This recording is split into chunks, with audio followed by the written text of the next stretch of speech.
Coming this fall, the story of a grape who refuses to be crushed. One grape to rule them all, and one bottle to bind. Whoa, honey, what are you doing? I was recording an intro. Okay, that's great, but we got a podcast to do. Okay. All right, well, this is We Know Texas Vino.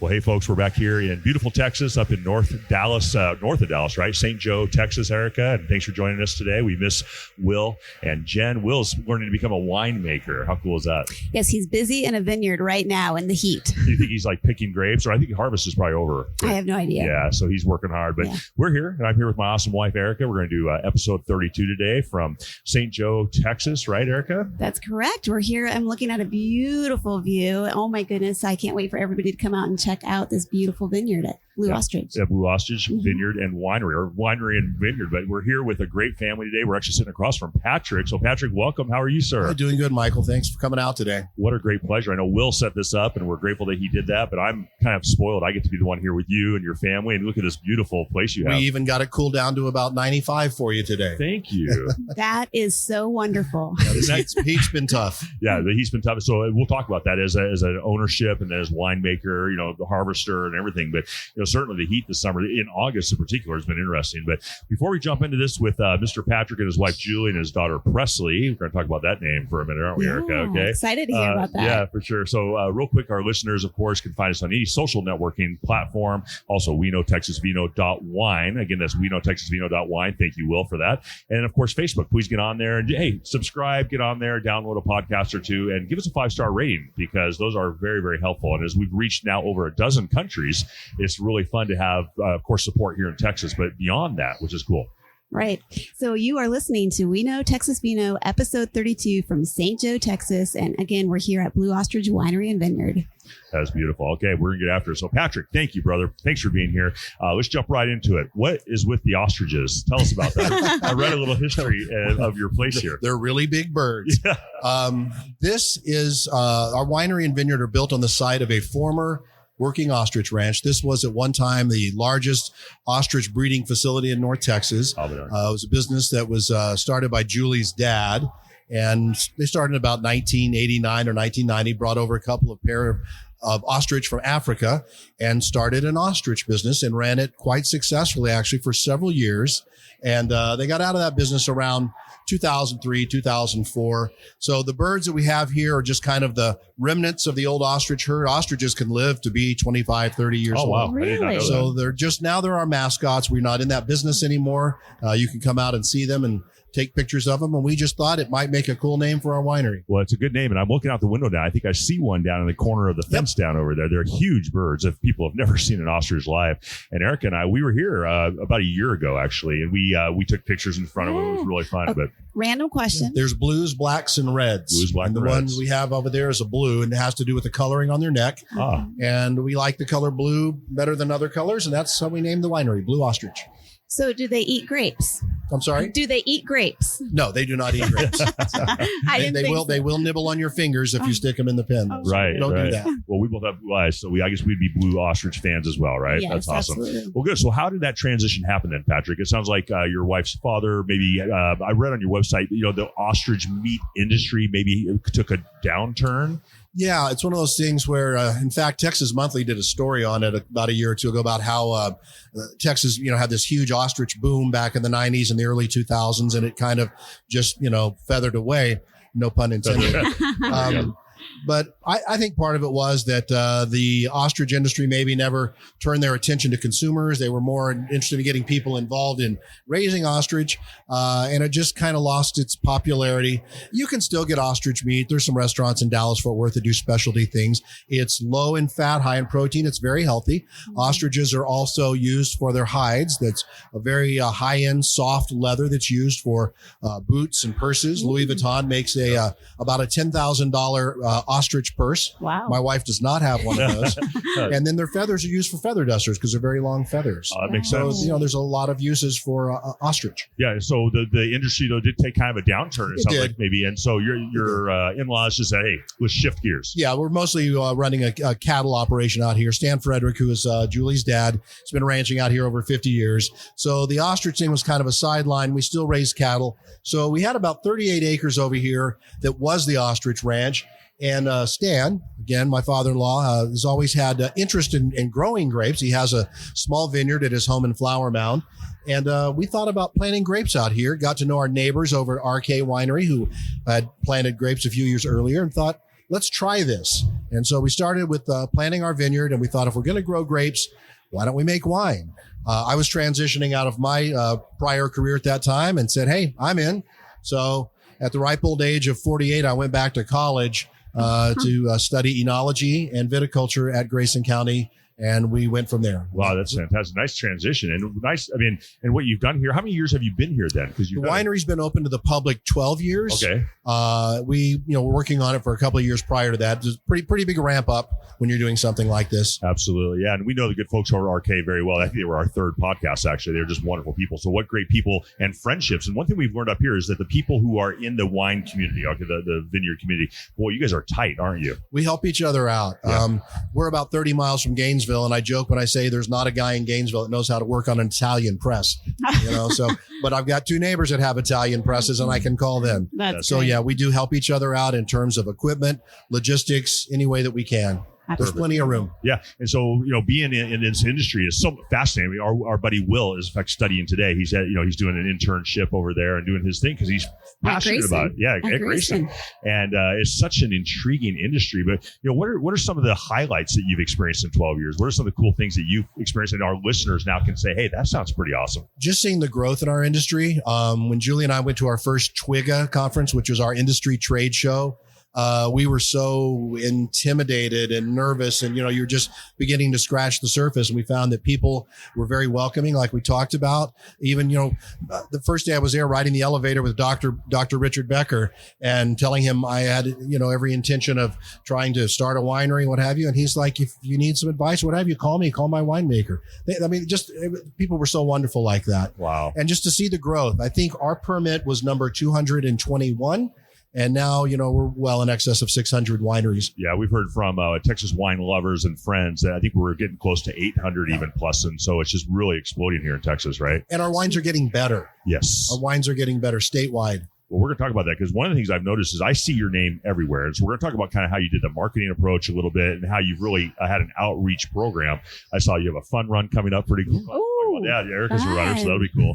But you've done something that I think maybe a third of the wineries have done something where they're really doing outreach and talking to people. And maybe you can talk about that here briefly. But why, Patrick, am I seeing your name, Blue Ostrich Vineyard Winery? Why am I seeing that everywhere? My background is marketing and media.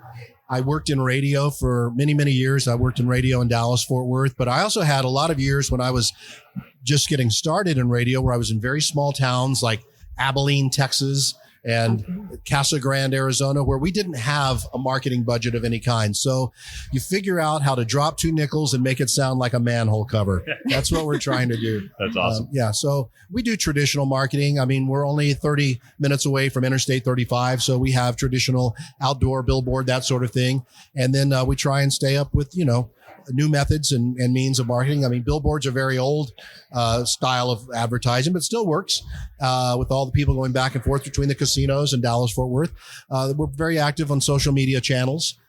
We try and develop relationships with every guest that comes to our winery, capturing emails, phone numbers, and asking them if it's okay for us to let them know what's going on.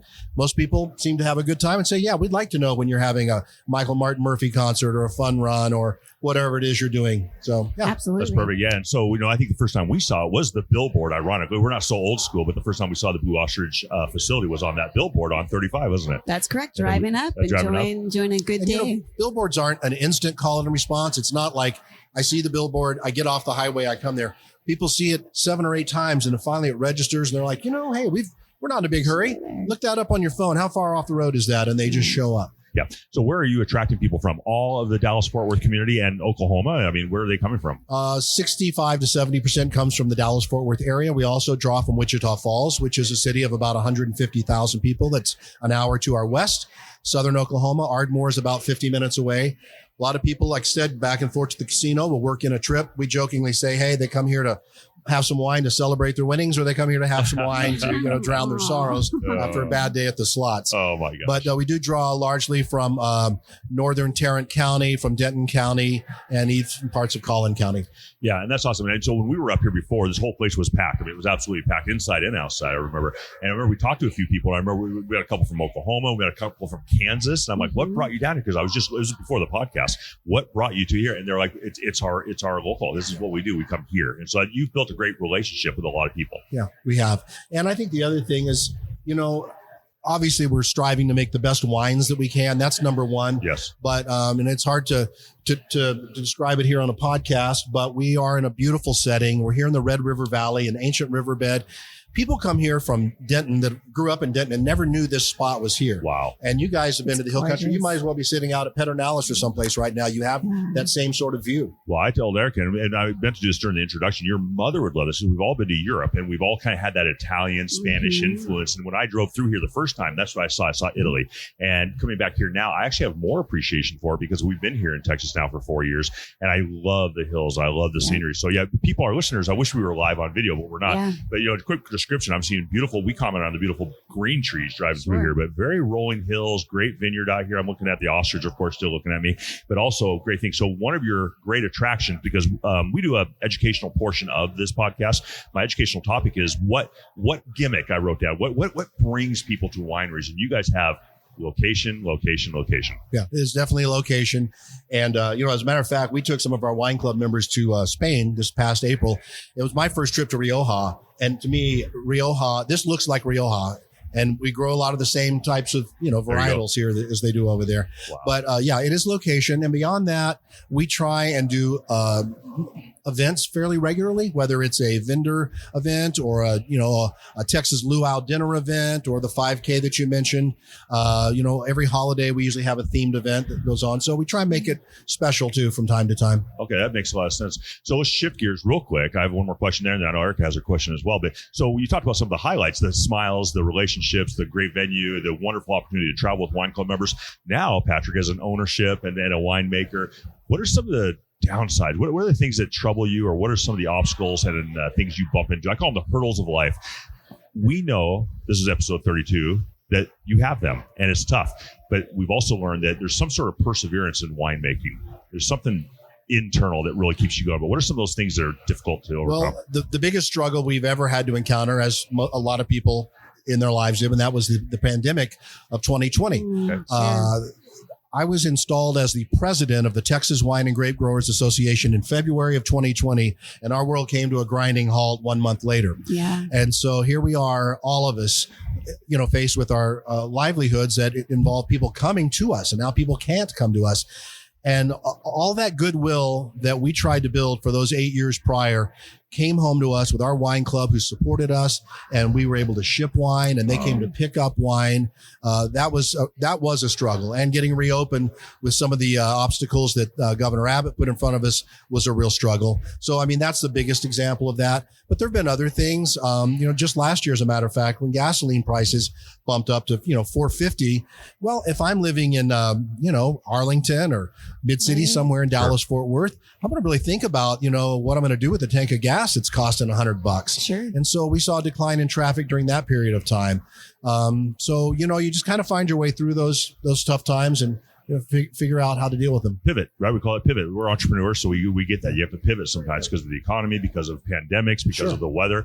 Erica, I know you had a question. Yeah, so you have a beautiful vineyard here, and you've got a lot of different. I'm looking at it right now. How did you start? How did you grow? And in this tasting room, it's awesome. So take us through that process of beginning to end with the winery portion of it. The actual the planting of the vineyard and that sort of thing. Yes, yeah. We planted the vineyard. We have about an 8-acre vineyard here, and it's relatively small compared to the big vineyards in West Texas, where we do source a lot of our fruit from West Texas. But our 8-acre vineyard was initially planted in April of 2011, and we started by just checking out what our soil conditions were and talking to a lot of people. There's great resources in Texas here with AgriLife that are provided free of charge from the Texas Department of Agriculture. Come out and counsel us about what we have. We worked with the Noble Foundation in Southern Oklahoma for soil testing. What's the pH of our soil? Are there some micronutrients that are missing? So we did that sort of planning first. And after that, we literally started drilling holes, and every one of those vines went in by hand with a human being on their hands and knees, putting it in the ground and covering it up. It's a lot of squats. Who needs the gym? This family has huge legs. We invited some of our friends to come out and help us plan, and I think a few of them still aren't talking to us.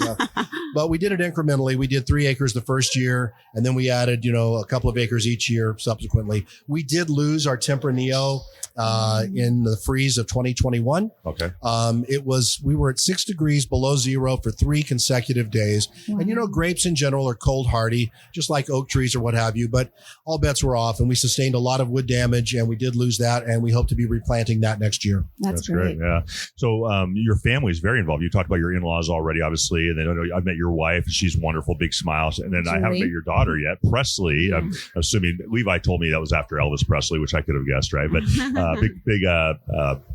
the King fan here. So that's awesome. How is your family involved with all of this process as well? Tell us about their roles. My wife, Julie, is my business partner. The two of us are the managing partners here and part owners of Blue Ostrich. We have some other family members that have ownership in the business as well, but we're the two principals that make the day-to-day decisions and run the place. Presley oversees operations. She's involved in a lot of aspects, not only the vineyard, but she's also involved in the operations of the tasting room, and she's got a background in hospitality. So she also does a lot of direction in our kitchen and our food program here. Busy lady.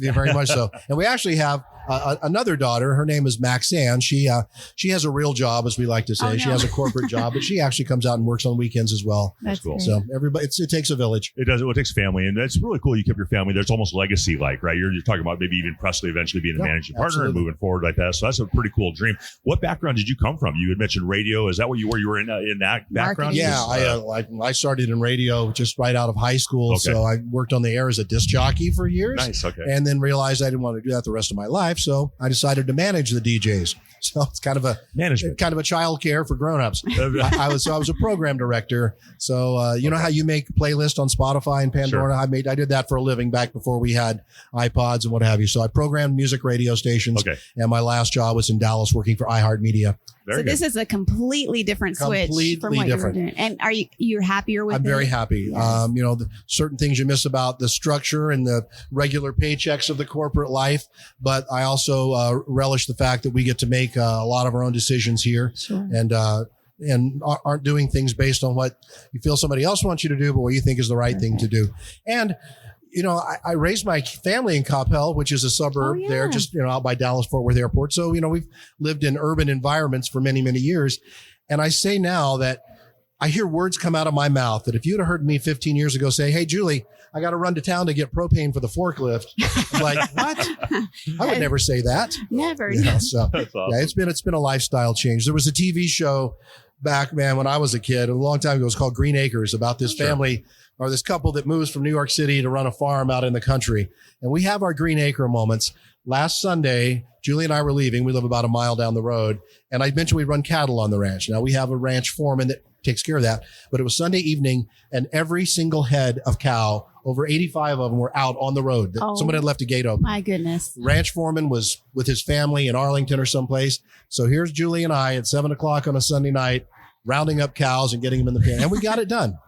That is the spontaneous workload that winemakers and ownership have to deal with, right? It's crazy. If you're not fixing plumbing, you're chasing cattle. Did you get it done before dark? We did. We did. And we've learned the tricks. There's a few things you need to know. Okay. Always carry an empty feed sack in the back of your truck. Smart. There you go. We should do that for sure.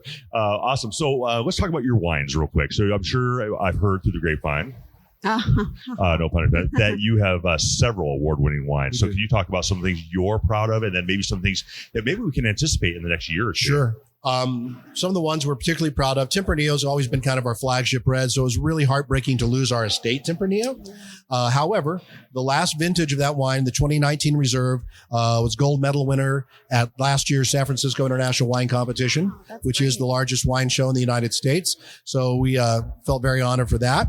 The year prior, we'd had our 2017 Viognier, best in class at San Francisco. And our current Viognier was Texas best class at Houston Livestock and Rodeo. So those are some of the recent recognitions that we've received.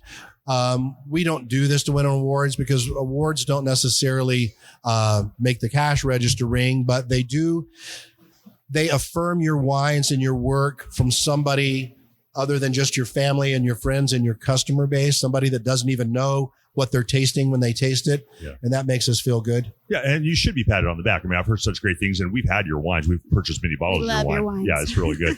But it is nice to win those awards. And I think it gives you some sort of validation for sure. You're working hard. We have, Presley out in the vineyards today, and then it validates it though. And you have customers in the house today, and surely they saw the medals when they walked in. So it's a good deal to win those. We have something exciting we're working on. I'm excited to talk about it because we have the labels done. We're actually going to be bottling it in September for a release in the spring.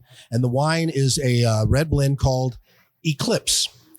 And I was showing, and the label's beautiful. I wish I had it here. I'll show it to you before you leave. Okay. But it has the silhouette of our ostrich with the corona of the sun behind it.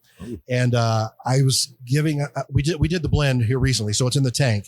So I had a guest here yesterday. I said, I want you to taste this. She's like, oh, it's wonderful. It's really cool. What do you call it? I said, it's going to be called Eclipse. And I showed her the label, and she said, Patrick, there's going to be an eclipse in Texas next year. That's right. Oh. We have friends who are prepared. And I looked at her and said, yeah, we planned it that way. Oh, you did. Good for you. Did you?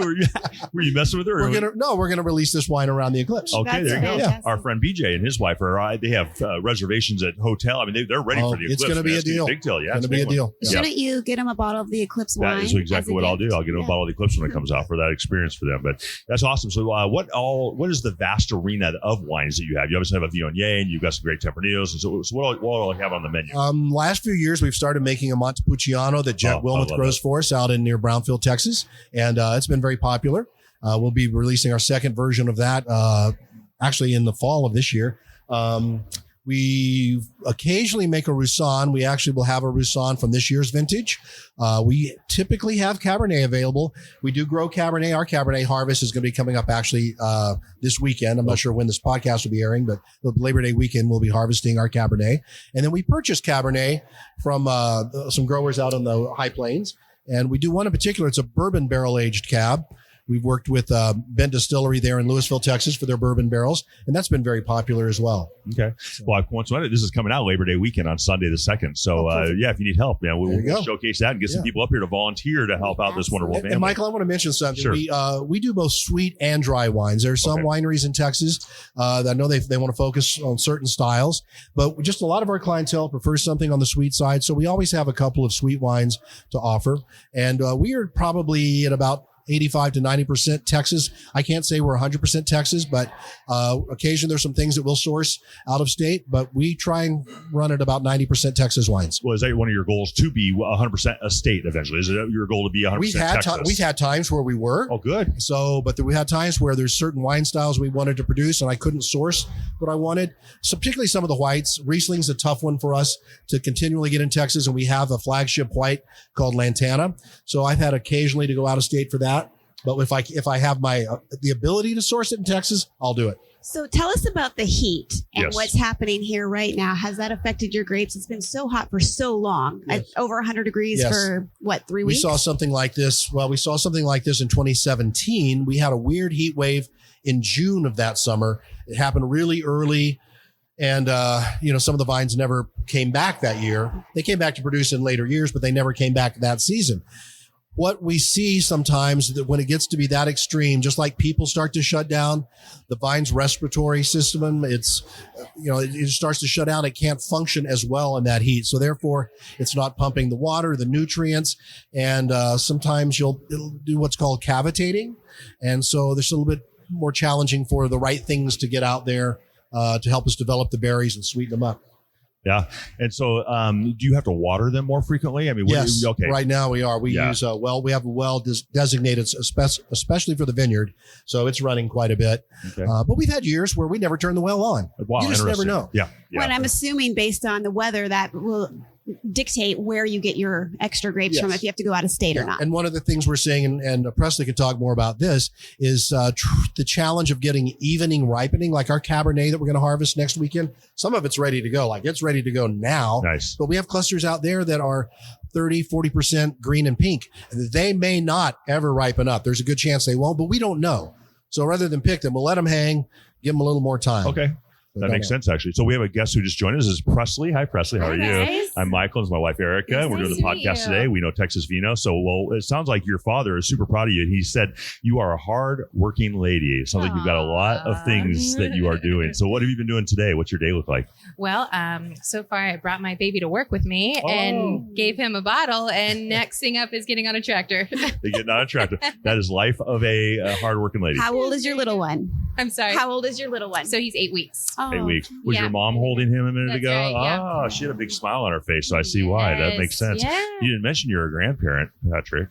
Oh yes, I Good should. for you. The legacy. We're raising our own staff here. That's right. That's a good move to take care of those ostriches. Well, good. Well, Presley, so what are your roles here? What do you do? So I'm production and operations manager.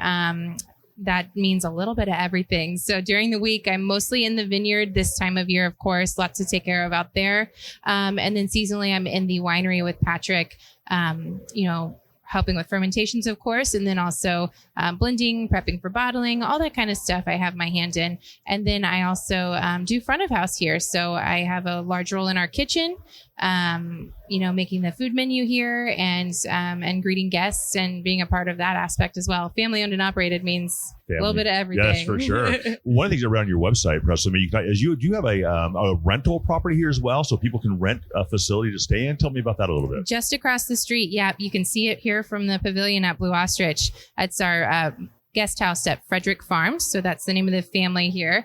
It's got 4 rooms and beautiful wraparound porch. You can watch the sunset over the cattle pond. It's wonderful. That's awesome. So how is that busy? Does it stay busy pretty much year round? It does. Yeah. Of course, everything's seasonal, but when it's gorgeous, we've got it booked up. That's right. Yeah. Cool. We've actually got quite a few Airbnbs popping up in the area because, the closest town is St. Joe. It's 9 miles away. So people come out here and spend the afternoon with us. Some of them want to stay the night. So we've got some new places popping up. That's good. And that's not your family. That's not necessarily. It's just people in general are doing Airbnbs. So they understand the beauty and the potential here with not only here, but RK down the road. And then we also got 4R down the road as well. And it's really exploding in my eyes. I've seen it already just in a couple of years. This area really doing great. I can see a wedding here. Have you ever thought about venturing out into those? We had Presley's wedding here. Okay.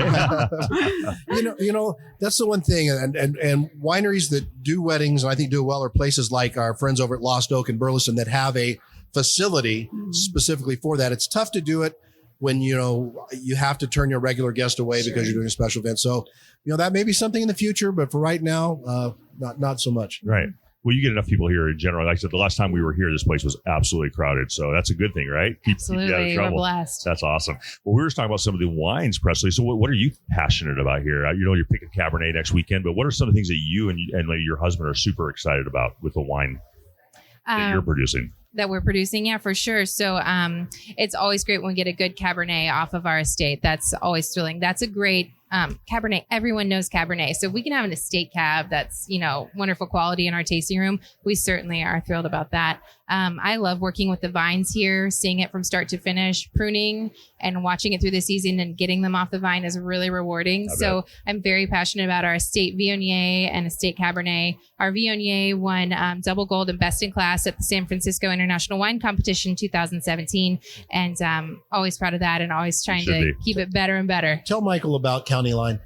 So County Line is a wine we have on our menu right now. 50% Viognier from our estate and 50% Chardonnay from our K estate. So that's Grayson, my husband. 2 different counties. Yeah. Yep, 2 different counties. So we're in Cook County here. And then just as a crow flies 3 miles away is Montague County. And that's where our K winery is. Okay. So the winemakers, Patrick, and then my husband, Grayson, have done this project twice. So this go round Viognier Chardonnay blend. They make it individually, make their lots, and then we blend it before bottling, of course, and have it come together that way. And then we've also done a red county line wine, and that was Cabernet from our estate and Syrah from their estate.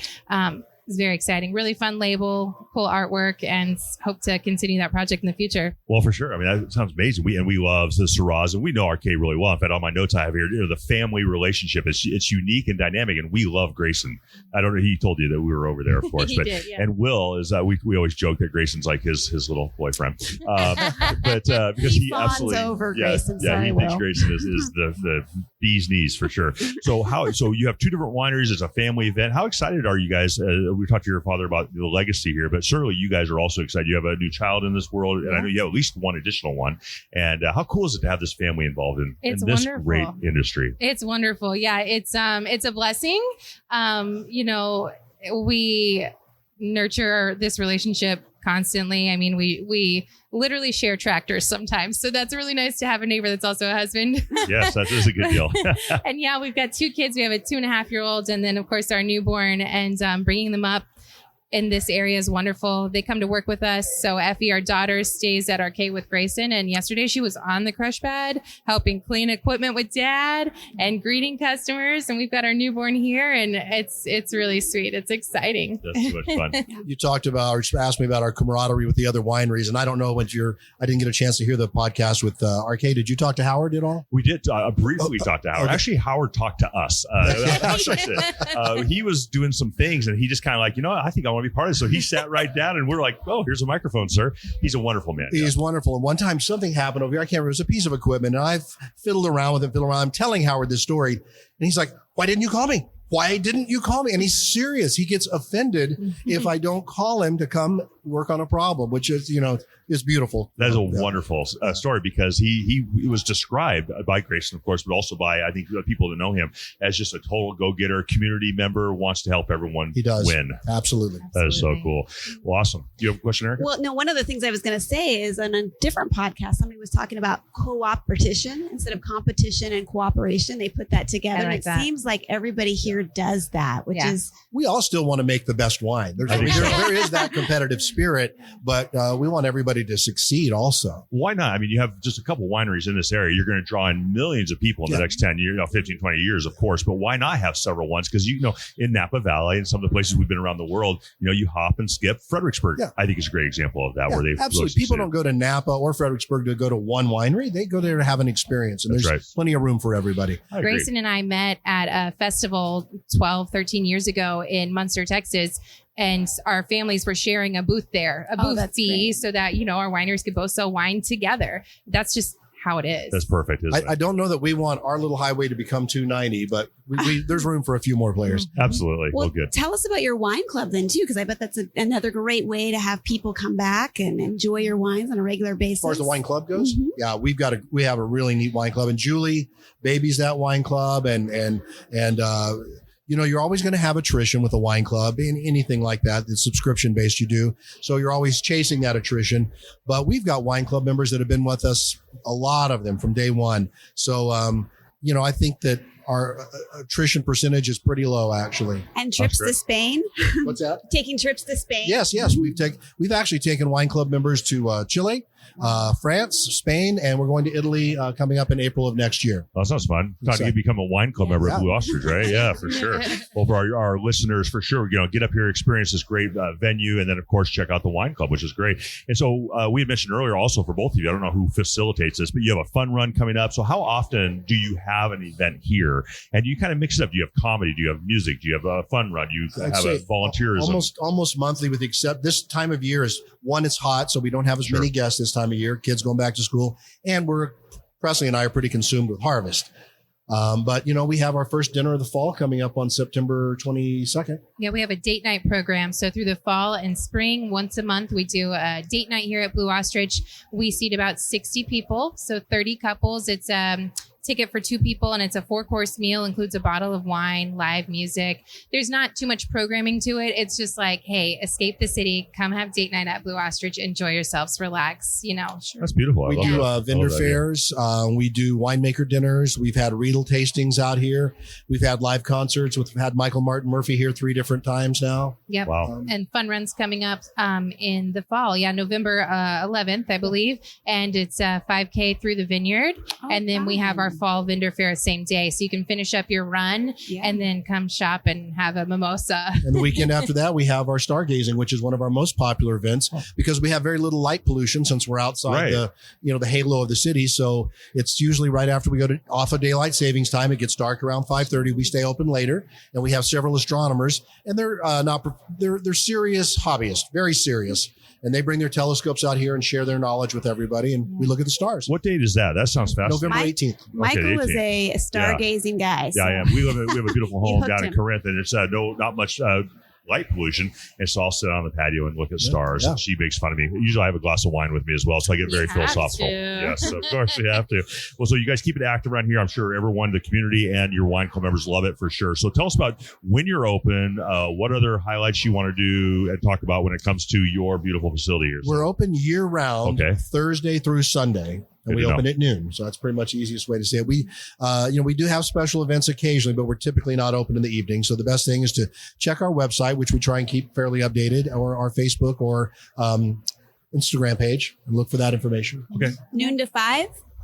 Noon to 6. Noon to 6. Yeah. Sundays we close at 5. Okay. By the time Sunday afternoon rolls around, we're pretty whipped from the weekend. I bet you are. Yeah, Family run. we do take reservations here. Yes. We have a lot of people want to come out here and, of course, celebrate birthdays or bachelorettes or anniversaries, things like that. So we do take reservations. And in our pavilion where we're sitting now, we offer kind of a different experience here. It's a reservation for 90 minutes and it's table service and it's a more curated tasting. Your server comes and talks to you about where the grapes come from, how the wine was produced. And it's a really cool concept to have in this pavilion. And then, of course, you can have a glass of wine, bottle of wine here too. But we really recommend those reservations so you can get that curated experience. And are you in charge of that? It sounds like maybe that's your baby, one of the things you facilitate and teach. You're probably an educator when it comes to the new staff members you have to prepare them for that event. Absolutely. Yeah, we really started a cool training program with our staff this year.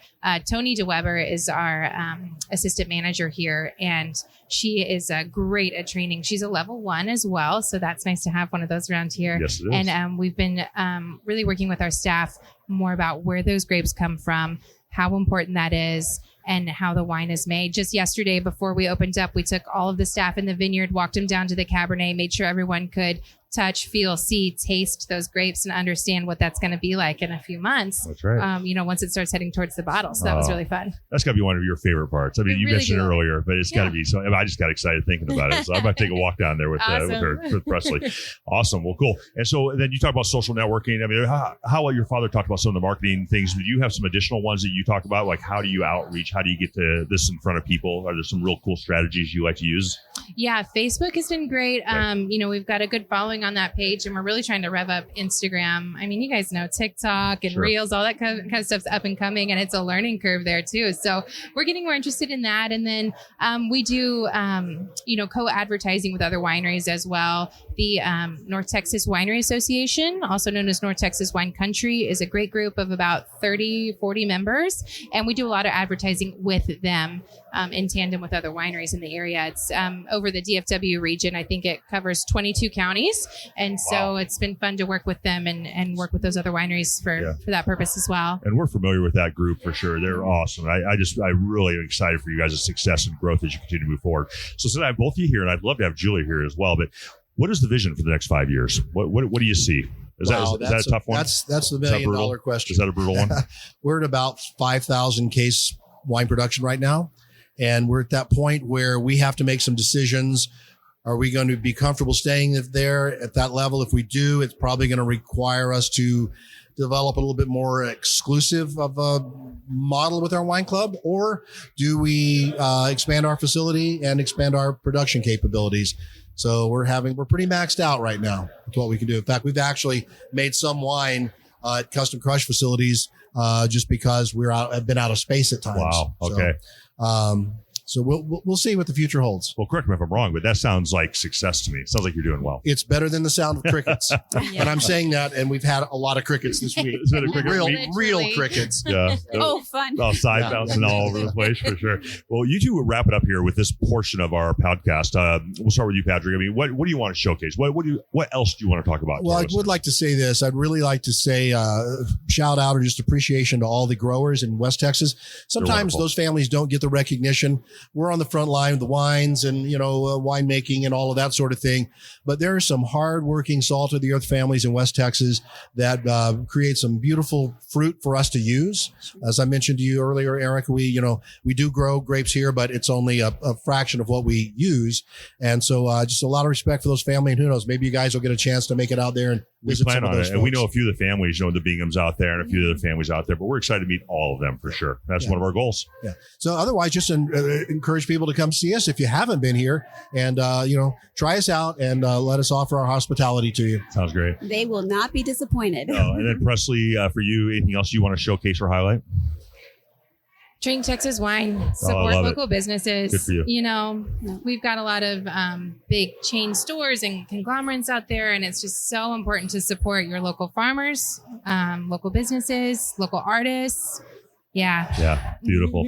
Yeah. And then real quick, Presley, last question for me, and maybe Erica has another one, but can you give us the exact physical, how do people get here? I mean, we got here magically, but can you kind of give us just a quick overview for those people coming off 35 maybe and how they get here? Absolutely. Yeah. Shoot up 35, almost to Oklahoma, but don't cross the border.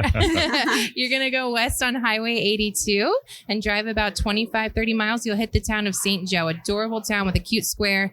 And listen to this. You turn right at the Dairy Queen. Oh, there you go. That's all you got to know. Turn right at the Texas stop sign. I love it. And drive about 8 miles, come down. You drop down a beautiful bluff where you're in the Red River Valley. Beautiful topography, completely different from what you'd see out in the city or the plains. About 8 miles up the road, we're here. You'll see the white fence, and you can't miss us. Yeah, well, thank you for that. And it's a great facility. Congratulations to you and your family, both of you, and of course, Julie as well, for doing a great job here. So yeah, we absolutely love coming and enjoyed it every time. So I can't wait to see what you decide for the future. We'll be looking out for that and the Eclipse wine coming out. That's right. I put that in my calendar already. That's cool. Well, real quick before we take a break here, real quick before we do our educational portion, I just want to talk about our brand new sponsor real quick. And you guys will like this as well. We had a company reach out to us called flywithwine.com. They are our new sponsor. They're out of California, but they're the ones who provide the suitcases that you can put wine in. And as I wrote down here on their website, we are solving the wine shipping problems and dilemmas for people like you and me, right? So welcome to flywithwine.com. Go check them out. They actually sent us one of the suitcases. It's fantastic. So we go see your mom over in Washington. We'll have to take that with us and bring back some Washingtonian, Oregonian, Columbia River wine with us, right? Absolutely. We'll take the Texas wine to her and we'll bring the Washington wine back to us. Right. Well, we're excited about that new partnership. So we're going to take a break here real quick. Thank you both very much. I'm going to get this lady on my mic here in a minute and we'll be back in 1 minute. Okay. All right. Cheers. Welcome back, everyone. This is Michael and Erica. We're doing the podcast here at beautiful Blue Ostrich Winery and Vineyard. It's just such a perfect day for two reasons. One, we're here with awesome people. But number two, the temperatures came down. Oh, thank goodness. Because it was 107 at our house yesterday. I think Patrick was saying it's down to like 96 today or something like that. So, yay, we were having a cooling wave here. Well, we're back for portion number two. It's going to be kind of a trifecta. We're going to do it all in one. Okay. And the reason we're going to do that, Erica, is because we're going to talk to Julie, who is the missing ingredient from the first section. She is the matriarch, right? She's the one. With the big smile. Big smile. She was holding her grandbaby a minute ago, and that smile is the size of, it was just huge. It was a big smile. So we know she's proud. And number two, we're going to talk to a really neat lady who is, her name's Tracy, and she is a patron. She comes here frequently. We're going to talk to her. And then number three, we're going to talk about our sponsors as well. And I'm going to start with the sponsor real quick. Because one of our sponsors real quick is just such an awesome sponsor. And we're so proud of that relationship. It's Texas Wine Lover app and website. And we love those folks down there. I know you had a good time in Fredericksburg. Oh, they were great. Jeff and Amy were awesome. Yeah. Jeff is the godfather, of course. We call him the godfather. And then Amy, she's just a connector. So it's really, really fun for us to have that relationship. Now go check them out. Their application's phenomenal. In fact, Blue Ostrich, I'm sure, is easily on that. Somebody was just asking me the other day, how do you find the different wineries? I only know about wineries in Fredericksburg. And I said, you need to check out Texas Wine Lover app. That's perfect. Yep. And I think they shifted their name. I think it made it Texas Wine Friends now on the website or something like that. But we'll clarify that. But we just love those guys. And please go see their amazing hard work. And it's definitely will pay off for sure. So, so we're here right now with the matriarch. We have the godfather. Now we have the matriarch. Oh my. So yeah, she's like, oh my. Well, welcome. Good to have you here, Julie. So tell us about your role. What do you do here at the winery? I run the business office in the front of the house. Okay. That's major. Yeah, it's a handful. Keeps you very, very busy. But you're the one. You're like the glue. It sounds like maybe if the way it was described to Maybe, me. yeah. Trying to connect it all and be the interface with the customers. And okay. Yeah. Well, you have a wonderful personality. Even at the first moment I met you, I think you were holding a door open for me or something like that. But I could tell that is absolutely a gift of yours. And so, are you excited to be in this industry? Has it been a life-changing last decade for you? Absolutely life-changing. Yeah. So we're 12 years old now. And when we started, I remember the first day standing behind the cash register going, what are we doing? Who is going to come out here on this 10-mile stretch of road with nothing else but just this little bitty winery? And we were amazed. We had people the first day, and it's just grown exponentially every year. Well, you didn't hear our first part A of this, but my wife and I, we've been here a couple times. And actually, we're so impressed with the scenery. And it reminds us of Europe very much. But her mom is a wine connoisseur as well. She was over in Washington, but we're going to bring her here almost probably to this exact point, because she needs to see this beautiful country. Absolutely. Yeah, Good. I think she'll appreciate that big time. So we were talking to your husband. So you have obstacles every day, but I'm going to ask you, because you are the glue. What does a day look like for you? What does a Sunday look like? And what does a Tuesday look like for a hardworking lady like yourself? Well, we are only open to the public Thursday through Sunday. So a Sunday for me is getting up and getting the tasting room and the pavilion open and just making sure everything looks nice. Of course, brown grass aside from this horrible heat wave, but that everything looks nice and is ready for our customers. And then just making sure the front of the house runs smoothly. We have a wonderful staff that takes care of that. Tuesday, I'm usually paying bills and taking care of, payroll and things like that. Oh, so you pay your staff? Yeah, I absolutely do. Not just in wine, but in money also. Right. Yeah. Well, I thought about that coming up here. We've offered to volunteer to help with harvests around. It's like, I don't think I want to be paid. I don't want. Maybe some good food and a glass of wine is all I need to help out there. It's a lot of fun. Cool. And so, what is probably your number outside of that little baby you were holding a minute ago, and your great friends like Tracy here? What is the highlight of doing something like this in your life? I really love people. And so I love meeting new people all the time. Excellent. And having returning guests come like Tracy and her husband, Robert. I love seeing old faces, seeing new faces, and then seeing those faces again. It's just, I just like interacting with people. So I like that part of it. It's a good answer, isn't it? Because if you don't like people, why would you open up a winery, right? Can you imagine that winery? That'd be a lot of fun. I Awesome. met people like that. Well, we had your amazing daughter, and I know she's married to Grayson, who we know very, very well as well over in RK, and your husband, of course. So, family legacy. Is that what you're doing here? Are you doing something spectacular? Yeah, that's pretty much what we're doing is a family legacy. For our daughter, for our granddaughter, they have a 2-year-old daughter as well. And she comes to work. And since she was a baby like August, like That's the little right. one. So. I've heard she's right in the mix of it, isn't Yes, she? she is in the mix of it. That's pretty cool. Our staff calls her Boss Baby. Boss Baby. That's funny. I think there's a movie Boss Baby. Yeah. And so your husband and daughter got to kind of highlight, what is the one thing you want to share with our listeners? This is a national podcast, but really we're showcasing Texas. So what do you want to share with the fellow Texans? I think it's that the Texas wine industry has grown so much, especially in this past 12 years since Blue Ostrich has been a part of it, and that wines are better, to not be afraid to try Texas wines, because we're growing some delicious grapes that make delicious wines. And I think that Texans and people all over just need to give us a chance again. Yeah, and we're hearing across the board, but we've been everywhere in Texas now, that not only are they great wines, you're winning awards, of course. You're having people come back to your winery, and we love Texas wine. But I don't think we have wine we have a lot of wine that's not from Texas right now. I think they're all Texas wines. They are all Texas wines. So we're really proud of that. And you should be proud as well. Your family's amazing. But thank you for that very much. So why don't you introduce this awesome lady next to you? Yeah. So this is Tracy. Okay. Tracy and her husband have been coming to Blue Ostrich for many years now. Oh, yeah. Over 10 years. Oh, for good. sure. Oh, so you're loyal. Yeah, you're loyal. You should have your name up on the billboard there as well. So, well, tell us, Tracy, where are you from? So we originally are from Louisiana, but we've been in Texas over 25 years, and we've been in Montague County over 16 years. Okay. So built a house out here on some property, and when we first discovered this place, it was a friend of ours who already lived out here, and it was kind of like we found Narnia. It's like, what is this? Yeah. What is this amazing location? It's beautiful. Everybody here is so friendly, so welcoming. It's like our version of Cheers. Everybody knows our name. And so, we used to bring our daughter here, and now she can come and she can partake. She can partake now. She went through that period where she was a little bitter, when she'd have to come to the winery with mom and dad and hang out and get bored. But she had another friend that would come with her. We'd bring table games and card games. Perfect. And so it's fun to just relax, and Good. we call it our happy place. Yeah. So we always ask patrons this. What A+? Is this an A+ facility, A+ family, A+ vineyard, A+ wines? You're nodding your head Yes, for our everything. listeners. All Now, of those things. Why? She's so sweet. The scenery is gorgeous. The people are so friendly. The wines are amazing. The food is great. And this venue, you can have your family, you can have pets, you can have, everybody meet you out here, or you can just come out here just as a couple or just by yourself. And it just feels like you're in your own little sanctuary. Nice.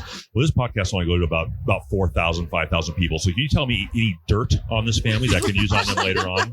Maybe they tripped a kid walking through the vineyard or something like that. Never. In fact, I'd like to see, I don't know if Julie ever even gets mad. I mean, she's so even tempered and just so always this gorgeous smile right she's here. a great Always smile. smiling. That's That's so we notice. fantastic. Well, we appreciate. So, anything else you want to share about this great place that you and your husband enjoy frequently?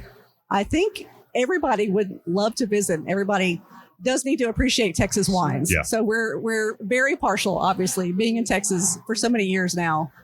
We're always going to go with Texas wines, no matter where we are, because it's a difference. It definitely is a difference, and we love to support, the local wineries. That's great. Well, we appreciate you, Tracy, for taking time away from your family over there and coming to say hi to us. And we're going to take just a little break real quick, and I want to keep you here for a minute. Okay. I have one more question for you, but thank you guys. We'll be back in one moment. Thank you.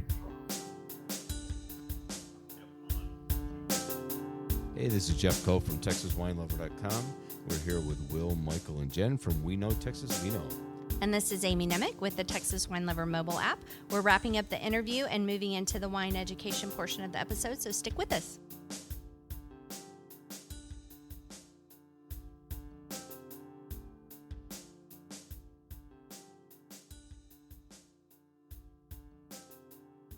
Okay, welcome back. Hey, part 3 of this podcast is going to be short and sweet. I have Julie here with me, and I have just one question for her, and thanks for sticking it out. Sure. And by the way, Julie, everyone from the patrons to your family, she is the happiest person. So we have a daughter who's the happiest person on earth. So now we have competition. And she lives in Capel, which is where you're That's from. right. That's right. How funny is that? She moved to Capel, which is beautiful. So we're eating dinner with her tomorrow night. We'll have to mention that we met the other happiest person on earth.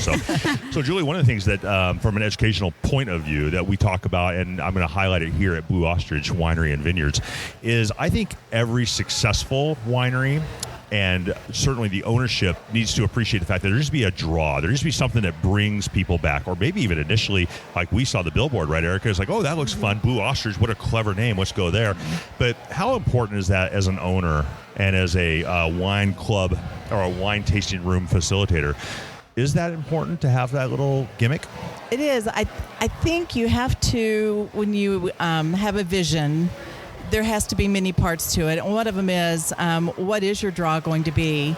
And we are fortunate that we're in a beautiful piece of the North Texas Hill Country, yes, which a lot of people, even the Dallas-Fort Worth area, are just learning about because it's this Red River Valley that's just gorgeous.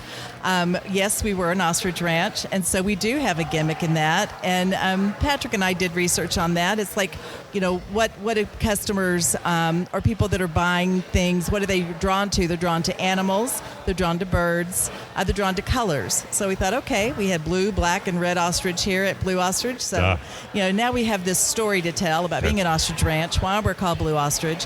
But then once they get here, what's going to make them stay and come back? And so it's just creating a culture and an atmosphere that makes people feel like they're coming home, that they're feeling welcomed every time.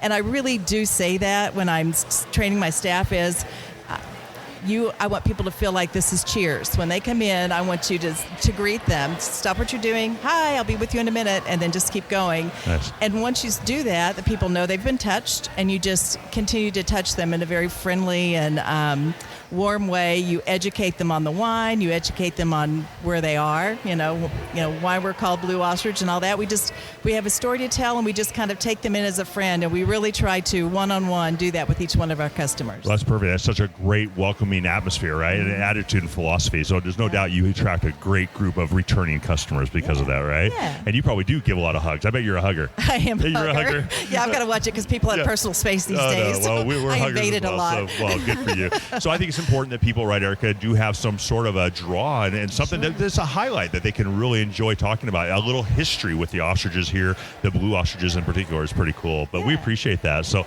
well, that's awesome. And you guys have a great place here. I'm really proud of you. Yeah, and we can't wait to come back. We'll stick around for a little while afterwards and just get to know people and have a good time. But, well, thank you, Julie. Thank you to your husband, Patrick, your awesome daughter, Presley, as well. Congratulations on your new grandbaby, which is awesome. Thank you. And congratulations on your endeavors here. We know you're going to do very, very well. Thank you for that. You bet. Well, let's wrap this up real quick. And Erica, well, that was a lot of fun, wasn't it? That was great. I really enjoyed our time with Julie, Patrick, and Presley. Yeah, they were just wonderful. And Tracy. That's right. And so we want to thank also Will, who is our tech guy, our IT man, but also a big part of this podcast, a huge part of this podcast, who is actually at school today learning to be a winemaker up at Grayson College. And we're proud of him.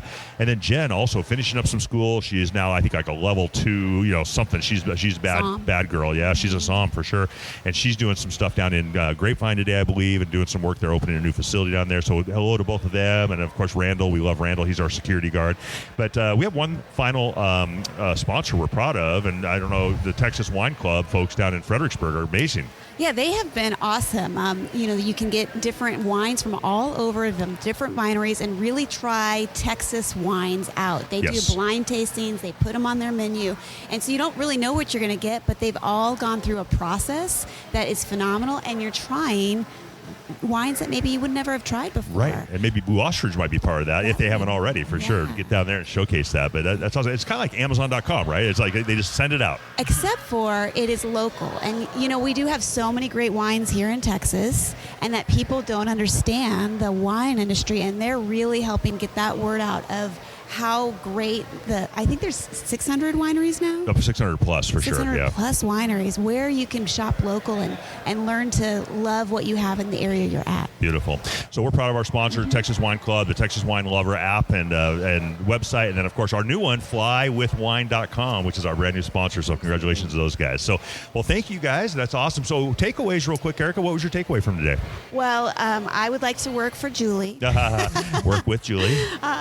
Just love the family legacy atmosphere. Again, everybody helps each other out, and I think that's the Texas way, because it doesn't matter where we go. That's what people say. Yeah. But this is a gorgeous facility. If you haven't been here, it's a must to get out. I am just looking over rolling hills with beautiful colors and looking at the vines, the vines right there. Right there. And of course the ostriches. Yeah, we're going to chase those guys. Absolutely gorgeous, chase us. And you'll be treated like family when you come. Cool. My takeaway is very similar, but I think the landscape here is something that I think all three of them mentioned that a lot of times Texans, Dentonites, people down in Denton don't appreciate that this is right here. They don't even know. They've been born and raised in this flatlands of Denton, Texas, and just an hour away of the beautiful European look, the Italian, Spanish look right here in North Texas, which is pretty cool. So come see it for sure, and we want you all to come see the Blue Ostrich Winery. So I always finish with a couple quotes, Erica. Here are my quotes for the week, of course. I have three of them. They're all short and sweet. You'll like these real quick here, Julie.